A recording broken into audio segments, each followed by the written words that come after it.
Today we are tackling what I'm calling the Colonel Mustard twins. These two end tables have this rough mustardy color, and we're going to see if we can bring them into the modern age. They are pretty nasty, but I think we can do something.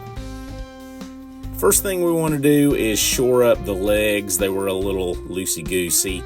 Then we're going to vacuum all the cobwebs and stuff like that off. And then using just Clorox cleanup wipes, I'm going to wipe everything down. And then we start the sanding. This is a long process, a lot to do. We don't have to get all of that finish off, but we do want to get a lot of it off.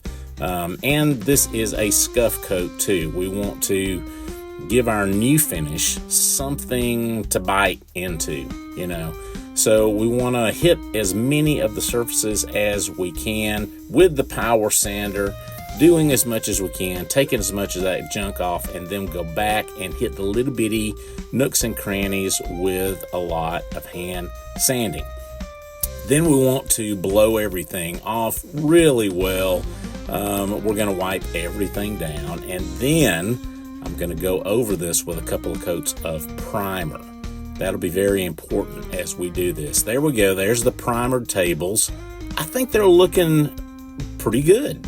They're obviously primered, but then we're going to move on to the paint. I'm going to put this aqua blue on the base, and then I'm going to put a gray on the top, and that looks really good. But then we're going to distress, to me, the high spots on here. I'm going to do this mostly with the sander, exposing a lot of that underneath stuff, and then coming back with some poly all over everything.